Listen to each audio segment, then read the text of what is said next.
اور اپنی بخشش نہیں کرائی، جس نے رمضان کا مہینہ پایا اور اپنی بخشش نہیں کرائی تو یہ بخشش کا مہینہ ہے۔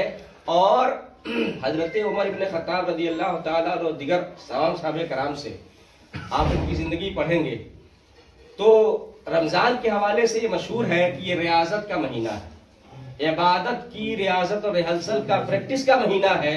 اللہ تعالی ہمیں ریاضت کراتا ہے اس مہینے میں، تو ریاضت کا موقع ضائع نہیں ہونا چاہیے، ہمیں کرتے رہنا چاہیے۔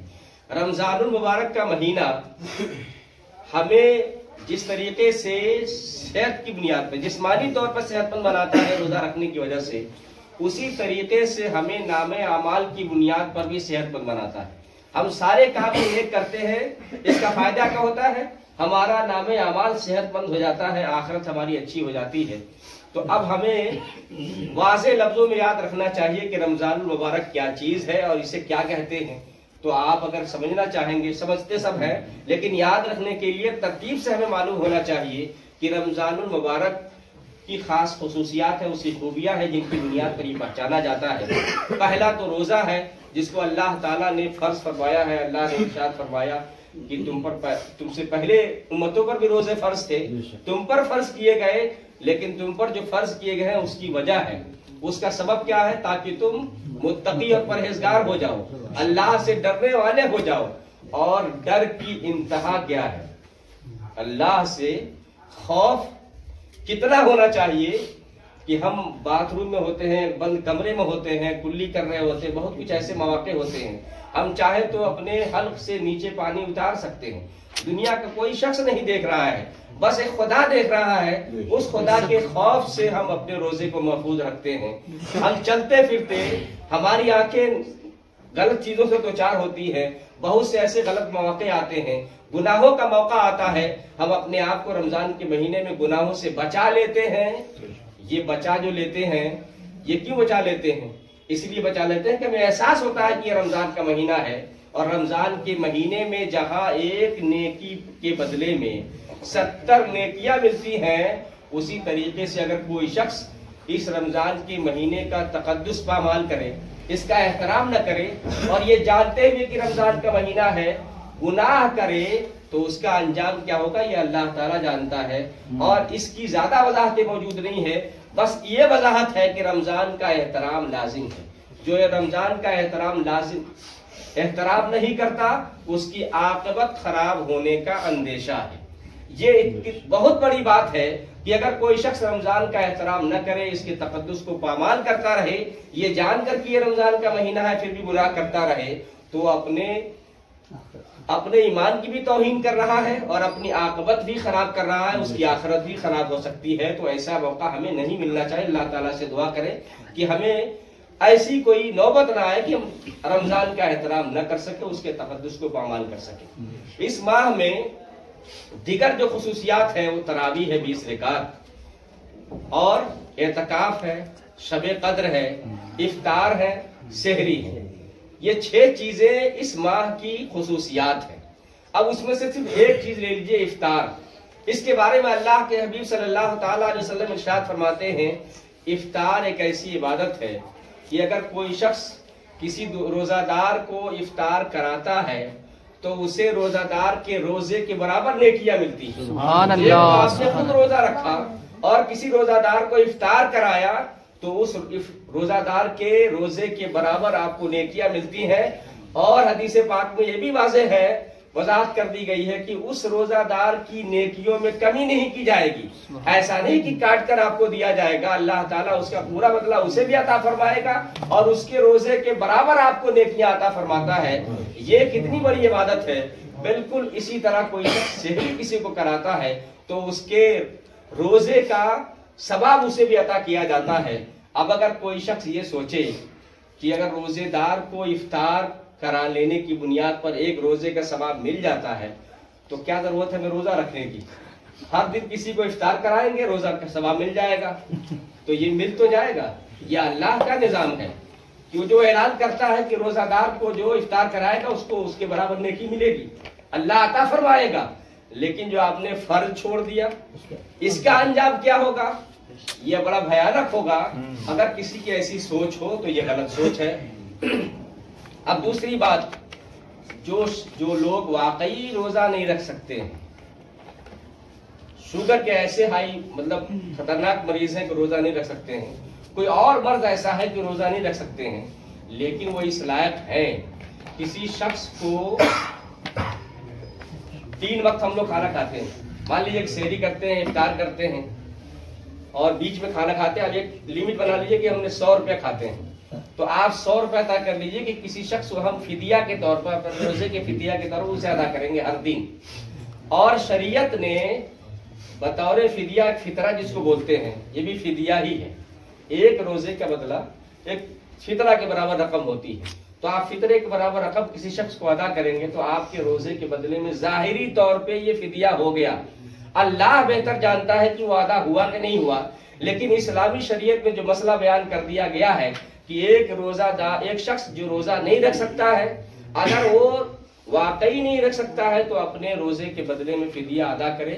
اللہ کی ذات سے امید ہے، وہ غفور الرحیم ہے، انشاءاللہ تعالی وہ قبول فرمائے گا اور یہ فدیہ روزے کے بدلے میں بدل ہو جائے گا. ایسا آپ کر سکتے ہیں. اب اگر بہت سے ایسے لوگ ہیں جو رمضان کے مہینے میں سفر کی وجہ سے روزہ نہیں رکھتے ہیں، کہیں چلے گئے، کسی وجہ سے پھنس گئے، کچھ تو ایسے ہیں کہ سحری نہیں کیا تو کہتے ہیں آج سحری نہیں کی تھی اس لیے روزہ نہیں رکھا. سحری کرنا ایک عمل ہے، روزہ رکھنے کے لیے سحری کرنا ضروری نہیں. روزہ رکھنے کے لیے سحری کرنا، کھانا کچھ شرط نہیں ہے، آپ یوں بھی روزہ رکھ سکتے ہیں. اللہ کے حبیب صلی اللہ تعالیٰ علیہ وسلم نے 100 وصال رکھا ہے. 100 وصال رکھا، اس کا مطلب کبھی وہ 3 دن 4 دن 10 دن لگاتار کھاتے ہی نہیں تھے، پیتے ہی نہیں تھے. اور اس کا مطلب یہ ہوا کہ روزہ رکھنے کے لیے کھانا شرط نہیں ہے، سحری کرنا شرط نہیں ہے. لیکن سحری اللہ تعالیٰ نے عبادت بنائی ہے کہ ہم سحری کریں گے، نیکی کی نیت سے کریں گے تو ثواب ملے گا ہمیں، لیکن شرط نہیں ہے. تو یہ شرط نہیں ہے. اس کے بعد کوئی شخص اگر سوچے، بلکہ ہوتا ہے سامنے کہ آج سحری نہیں کی تھی اس لیے روزہ نہیں رکھا، تو یہ غلط ہے. سحری آپ نے نہیں کی ہے، روزہ رکھیے، روزہ چھوڑنا نہیں ہے. ایک روزہ رمضان کے مہینے کا ایک روزہ کتنا اہم ہوتا ہے. عام دنوں میں اگر آپ نے چھوڑ دیا ایک روزہ تو عام دنوں میں اس کی قضا کریں گے 60 روزے مسلسل رکھنے پڑیں گے. 60 روزوں کے برابر ایک روزہ. اس لیے کسی شخص کو کوتاہی نہیں کرنا چاہیے.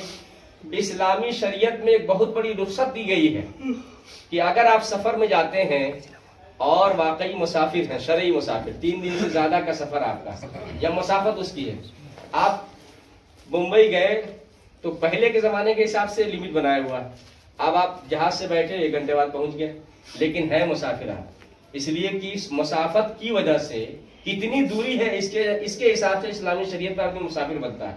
مسافر کے لیے چھوٹ یہ ہے کہ آپ چاہیں تو روزہ نہ رکھیں، آپ کے اوپر عذاب نہیں ہوگا، بلکہ اس ایک روزے کے بدلے آپ بعد میں رکھ لیجئے. ایک روزے کے بدلے ایک روزہ کی قضا کرنا ہے.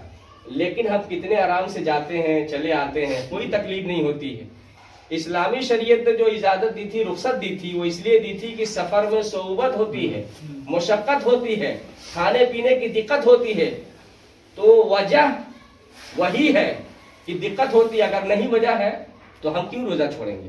تو سفر میں ہم روزہ نہیں چھوڑیں گے. اگر دقت مشقت نہیں ہے تو نہیں چھوڑنا چاہیے. اس لیے بہت سارے لوگ نہیں چھوڑتے ہیں، مشکل سے مشکل وقت میں روزہ رکھ ہی لیتے ہیں.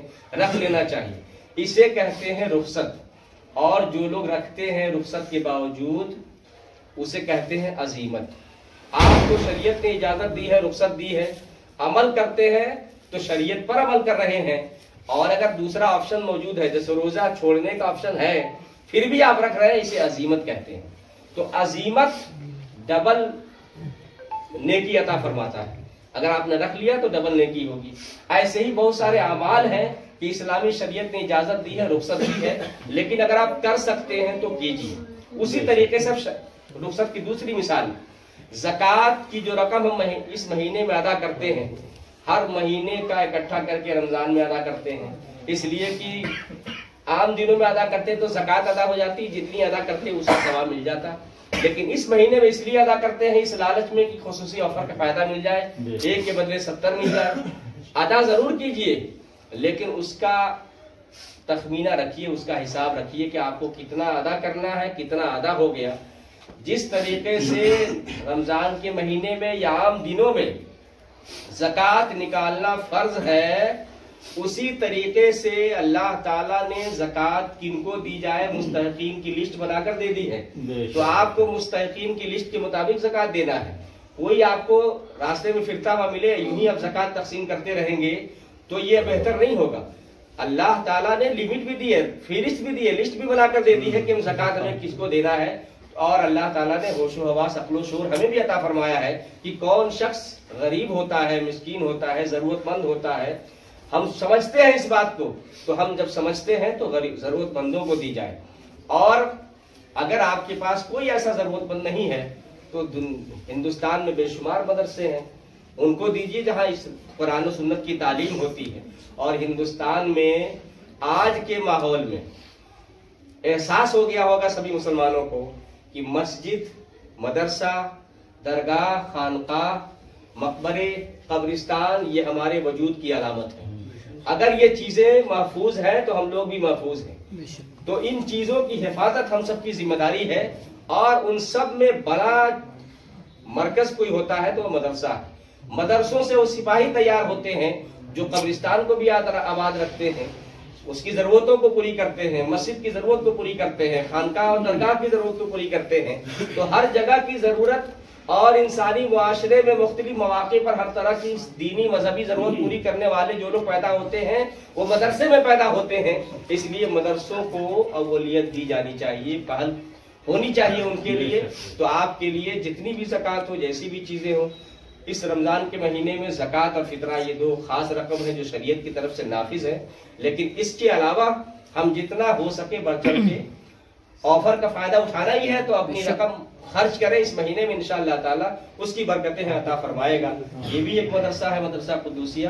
یہ بھی آپ کے محلے میں قرآن و سنت کی تعلیم کے لیے قائم کیا گیا ہے. تو خاص طور سے اس محلے کے لوگوں کی ذمہ داری ہے کہ اس کو بسا کر رکھیں، ترقی دیں، تاکہ اس محلے کی ضرورت کو پوری کر سکے یہ ادارہ اور اس سے بہتر بن سکے، تعمیر اچھی ہو سکے، طلبہ زیادہ ہوں، محلے کے بچوں کی زیادہ اچھی تعلیم ہو. اگر ایک استاذ یہاں منتخب ہے اور ضرورت پوری نہیں ہو پا رہی ہے تو ہم سب کی ذمہ داری ہے کہ 2 استاذ کا انتخاب ہو، 3 استاذ کا انتخاب ہو، تاکہ طلبہ کی ضرورتیں پوری ہوں. تو مدرسے اور مکتب ہم سب کی ضرورت ہے. اللہ تعالی ہم سب کو ان چیزوں کو آباد رکھنے، ترقی دینے، تعمیر کرنے کی توفیق عطا فرمائے. آج کی محفل میں ہم سب اس لیے بیٹھے ہوئے ہیں کہ قرآن ختم ہوا. قرآن کریم کی تلاوت کا رمضان سے گہرا رشتہ ہے. اتنا گہرا رشتہ ہے کہ اللہ تعالیٰ نے قرآن کریم کو اسی ماہ مبارک میں اتارا، نازل فرمایا. اس لیے اس کا گہرا رشتہ ہے. اور انجام کے اعتبار سے کتنا گہرا رشتہ ہے. اللہ کے حبیب صلی اللہ تعالیٰ علیہ وسلم ارشاد فرماتے ہیں الرمضان والقرآن یشفعان عند المیزان. اور دوسری روایت میں یوم القیامہ، رمضان اور قرآن دونوں قیامت کے دن ہماری شفاعت کریں گے.